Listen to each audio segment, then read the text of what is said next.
Eh bien, salut à tous, joyeux Halloween. Mais qu'est-ce que c'est Halloween de base? Halloween de base est la fête qui arrive avant la Toussaint, et c'est censée être une fête joyeuse, mais aussi chrétienne, car celle-ci montre que les chrétiens peuvent fêter gaiement aussi la fête des morts, chose qui est présente dans la religion hispano-portugaise, où en effet, plutôt que de mettre des germes sur les tombes, ceux-ci festoient en l'honneur de se rappeler de leurs défunts héritiers. Mais ne parlons pas de ça. Aujourd'hui, nous allons parler plutôt de le sentiment que nous portons sur la fête d'Halloween, et qui est bien sûr la peur. Et cette période est la période parfaite pour la voir, car même si on peut la voir tous les jours dans des parcs d'attractions, ou si juste une personne nous fait boue, ou si on a peur en voiture, eh bien, sinon on peut la voir aussi chez nous pendant cette période de l'année, grâce aux œuvres cinématographiques. Et aujourd'hui, nous allons faire un petit top à voir comme type cinématographique chez nous pour la période d'Halloween.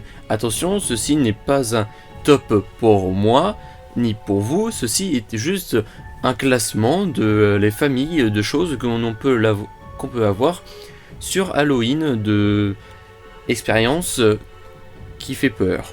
On va commencer par le type pour tout le monde, le type familial.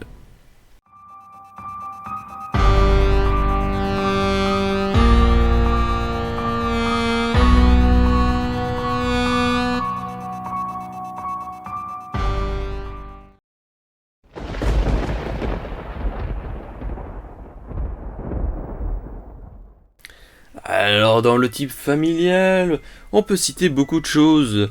Après, de base, il n'y a pas beaucoup de choses pour Halloween pour la famille. À part les films non Peggy, c'est un peu mitigé. Mais on peut quand même en citer quelques-uns. D'ailleurs, j'en ai la preuve juste à côté de moi.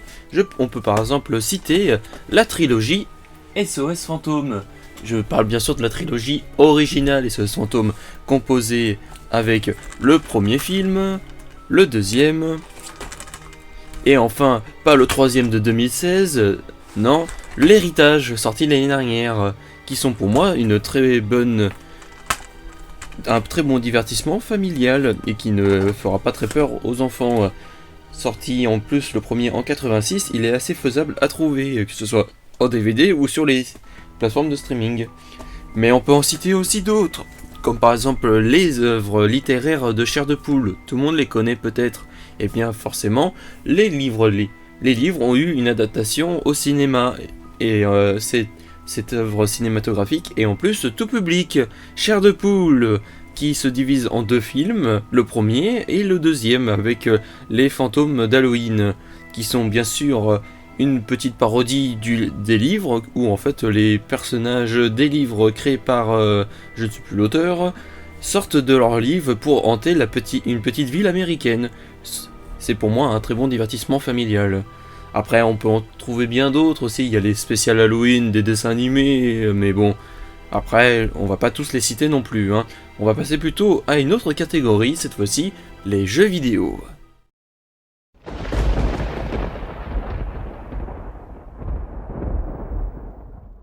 Alors, les jeux vidéo. Ah, le jeu vidéo.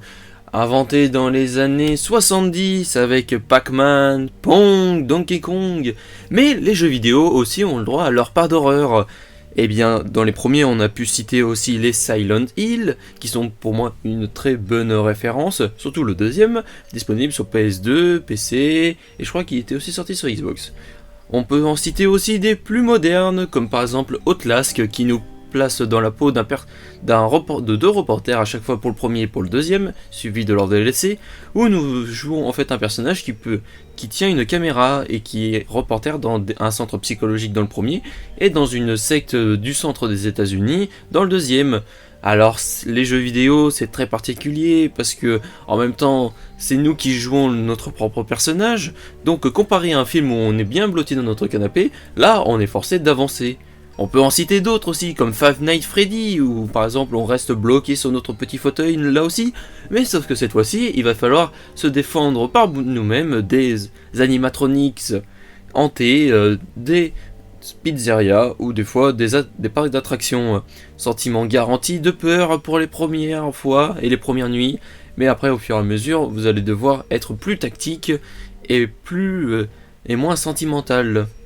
On peut en citer d'autres aussi, comme par exemple Alien Isolation, très bon film les aliens, excellent film pour moi. Et bien lui aussi a eu le droit à son jeu vidéo en 2016, où cette fois-ci nous jouons un peu comme un Five Nights at Freddy, mais sauf que cette fois-ci nous devons nous échapper d'un centre spatial qui est, bien sûr, où on est traqué par un alien, un xénomorphe adulte plus précisément. Alors là, ça va être encore plus compliqué car cette fois-ci, l'alien ne peut pas être tué. Donc on va devoir se défendre à tout prix et en même temps s'échapper.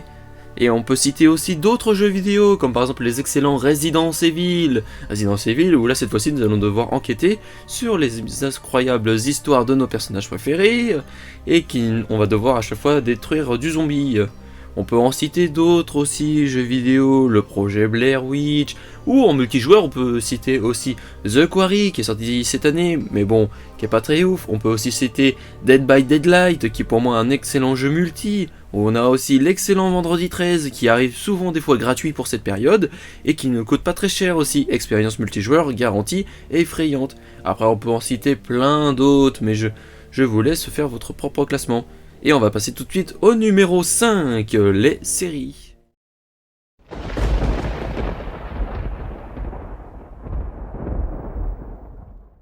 Alors pour les séries pour Halloween, franchement, là on a vraiment du choix. On a par exemple pour se déroulant dans les années 80 avec des démons, je pense que tout le monde connaît. Oh, on va citer Stranger Things. C'est vrai qu'au départ Stranger Things c'est une série qui se porte un peu sur le fantastique mais qui fait peur. On retrouve du coup un démon qui hante la petite ville des États-Unis et on suit des enfants des années 80 qui essayent de survivre et résoudre le mystère lié à ces démons. Franchement, si vous connaissez pas Stranger Things, mettez-vous-y pour cette période. On peut citer aussi d'autres choses, comme par exemple les incroyables épisodes des Simpsons Horror Show. Je pense que tout le monde connaît les Simpsons Horror Show. C'est peut-être les épisodes préférés des fans, à chaque fois un par saison, mais à chaque fois c'est peut-être les meilleurs épisodes de la série. Pour moi, c'est toujours une valeur sûre de les regarder pendant cette période. On peut citer aussi comme série The Walking Dead, si vous aimez bien les zombies, ou encore, si vous préférez quelque chose de rapide, court, mais tout aussi bien, on peut citer aussi les American Horror Story, qui sont des petites histoires américaines d'horreur, qui varient pour chaque épisode et qui ne sont pas suivies. Après, voilà, vous pouvez aussi regarder les podcasts et les vidéos de Squeezie et de McFly et Carlito pour Halloween, ça marche aussi pour les histoires effrayantes. Et on va passer tout de suite au numéro 4, les démons.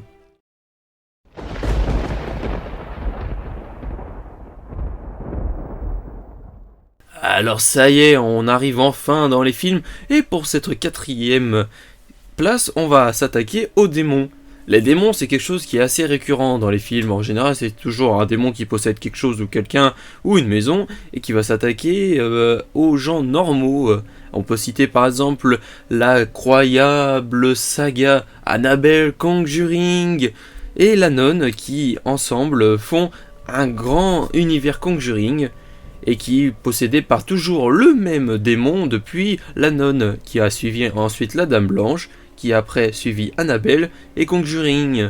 Alors je sais plus comment il s'appelle, Vondour, un truc comme ça, mais ensuite on suit le démon qui hante jour après jour la même famille et les mêmes personnes, et que à chaque fois nous allons voir les Waller, je crois qu'ils s'appellent comme ça, les Waller qui suivent et qui enquêtent sur ce démon qui apparaît à chaque fois dans des endroits bien différents mais sous diverses formes. On peut citer aussi dans les démons Exorcisme qui est un très vieux film mais qui est toujours aussi bon, qui possède un démon qui possède en effet une petite enfant, et où nous suivons un exorcisme qui était à l'époque les prêtres qui ont pour but de faire évacuer les démons du corps de la personne. Et en dernier, on peut citer l'incroyable film que j'ai vu il y a quelques semaines, et qui est encore disponible au cinéma si vous voulez le voir, Smile. Smile, qui en effet, là, est différent, parce que cette fois-ci, nous suivons un démon qui possède les gens, à chaque fois, par le sourire. En effet, ce démon se transmet de personne à personne, quand celle-ci voit une personne se faire tuer, en souriant. Voilà pour les excellents films pour les démons. On va passer maintenant au numéro 3, le gore.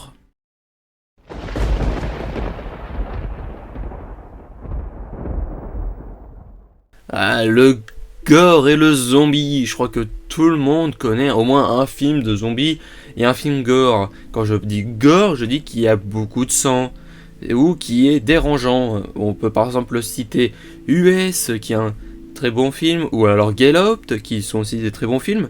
Mais moi je vais plutôt vous citer d'autres films, comme par exemple, on les oublie souvent, mais Les Sceaux.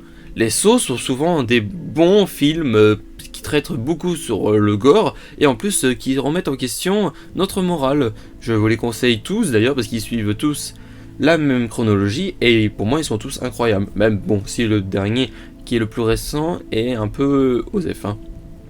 On peut citer aussi dans les gore Bienvenue à Zombieland, qui est aussi un peu familial, mais qui traite cette fois-ci de zombies, et qui franchement a des meurtres très jouissifs sur le zombie, et qui pour moi pas mal. Bon après ça fait pas très peur, mais les Bienvenue à Zombieland 1 et 2 sont plutôt pas mal si vous voulez bien rigoler et voir beaucoup de sang. On peut citer aussi War Z avec Brad Pitt, qui est un film très connu et qui a eu le droit à son adaptation aussi en jeu vidéo, qui est plutôt pas mal sur le zombie. War Z qui compte l'histoire d'un père de famille, des fédéraux ou commandos spéciaux, qui doit enquêter sur l'apparition de zombies dans tout le monde entier. Et garantie 100% zombie, garantie 100% bien. Il y a aussi dans le zombie Je suis une légende, qui est aussi plutôt pas mal avec Will Smith, et qui est aussi une grande référence, je vous le conseille. Mais aussi on va parler d'un autre film dérangeant, Human Centipede. Pour beaucoup, Human Centipede a peut-être traumatisé des personnes dans toute une génération, et c'est vrai que moi aussi, la première fois que j'ai vu Human Centipede, j'étais un peu perplexe, mais en soi j'ai trouvé que c'était un excellent film pour avoir être dérangé dans son canapé. Et après, du coup, nous allons suivre le numéro 2 du classement, j'ai bien entendu, le paranormal.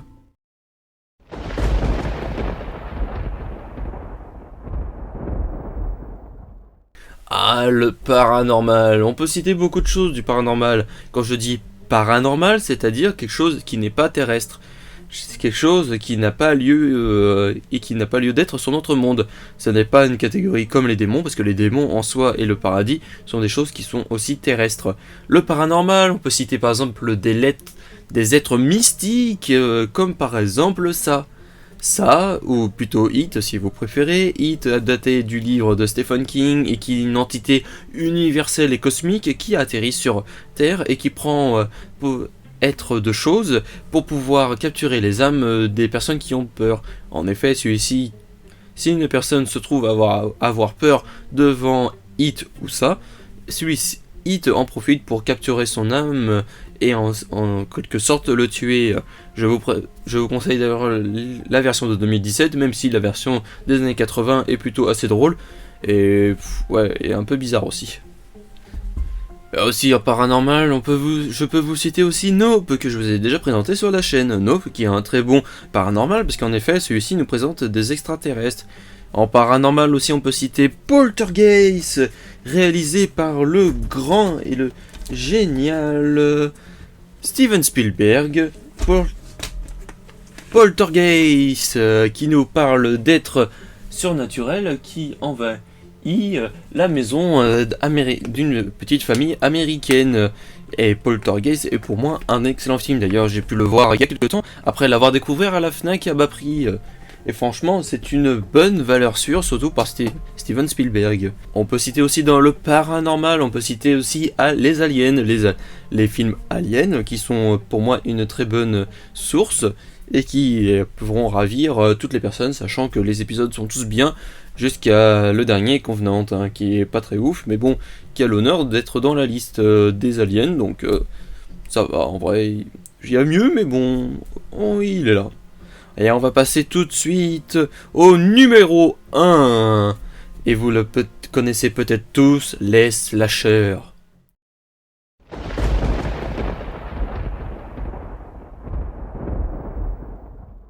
Ah, les slashers, les slashers. Mais qu'est-ce qu'est la définition d'un slasher? Eh bien, le slasher est pour définition un être souvent masqué, défiguré, qui va s'en prendre à des personnes de type ado, adultes, mais pour des raisons précises. Et ceux-ci vont en général les tuer à armes blanches, et qui en général, les tueurs sont plutôt psychotiques. Et un peu timbré de la tête. On peut citer par exemple dans les plus vieux Vendredi 13 ou encore Halloween avec Michael Myers, qui d'ailleurs fait son petit retour au cinéma depuis 3 ans. Mais bon, c'est pas les films que j'adore le plus, même si voilà, si vous voulez les voir au cinéma, ils sont plutôt pas mal. Ou encore les pour moi incroyables Scream. Scream qui est considéré comme un slasher et qui depuis 2000 qui est depuis 1997, a le droit à ses suites à chaque fois en continu. Même si, je vous le conseille et je vous le dis, vous pouvez regarder le premier film de 97 et sans vous faire spoil, vous pouvez regarder celui-ci de 2022 que j'ai pu vous parler aussi sur ma chaîne avec Mathieu et que cela va faire déjà presque 1 an que celui-ci est sorti et qui est pour moi toujours une bonne source de plaisir. Oh, si dans les slashers, je peux vous conseiller les Freddy qui pour moi sont l'un les meilleurs. Alors certains vont me dire, oui, Freddy c'est un peu cucu la praline, c'est un peu, ça se moque un peu. Oui, c'est vrai, ça se moque un peu beaucoup. Mais pour moi, les Freddy, je les préfère plutôt à les Halloween ou à les Vendredi 13. On peut citer aussi en plus drôle, en version comique, si on veut le dire, les Scary Movie, si vous voulez, les Scary Movie qui se moquent du coup de tous les slashers et qui est aussi une bonne source de divertissement. Dans l'humour horreur, qui fait partie de la catégorie slasher sur internet. C'est pas une blague, vous pouvez aller regarder. Après aussi, il y a beaucoup de types de films qu'on n'a pas parlé, les sous-genres. Il y a aussi des films que je n'ai pas parlé. La colline qui ont des yeux, les films d'aliens comme Independence Day, ou The Things, ou encore les films en vue de première personne comme Paranormal Activity, le projet Blair Witch, qui sont aussi des films incroyables. Mais ça, ce sont aussi des films que vous pouvez trouver vous-même, des films qui sont ancrés dans la pop culture, des films qui nous ont fait rêver, des films qui nous ont fait peur, des films qu'on se souviendra toujours pour une seule chose, que ce soit le tueur, la scène, la chose qui nous a dérangé, la victime. Tous ces films-là sont pour une bonne et simple raison de bons films, parce que c'est quelque chose qui nous a marqué. Après, l'horreur depuis les années 2000, ça commence un peu à s'essouffler. C'est l'un des premiers films qui ont été tournés avec les westerns, et c'est peut-être le film qui arrive de moins en moins à nous faire rêver. On peut par exemple citer les zombies. Les films de zombies sont de plus en plus nul à chier. D'ailleurs, c'est pour ça que les films de zombies sont devenus des séries. Et des fois, c'est pas mieux non plus. Les films de zombies ont très mal vieilli. Ou encore les reboots, quelle malheureuse histoire que les reboots, en général, ce n'est toujours pas des bonnes idées. Traire la vache à lait jusqu'à temps que ça remarche. Ça marche pas du tout. On peut regarder les derniers Halloween qui font des scores misérables. Il y en a certains qui arrivent à se défendre, comme Scream qui a réussi à se défendre au box-office. Ou par exemple ça qui a réussi à ressortir en 2017 et en 2000, mais qui était pas ouf, le deuxième. Mais des fois, c'est toujours des valeurs sûres. Ou encore les détestables versions Netflix de Le Massacre à la tronçonneuse. Ou encore le reboot de Chucky et sa série, par contre la série est plutôt pas mal, mais le reboot de Chucky qui est vraiment nul à chier. En tout cas, j'espère que cette vidéo vous aura plu, et moi je vous souhaite un très bon Halloween, et je vous dis à bientôt pour une prochaine vidéo. Si jamais vous survivez jusqu'à là.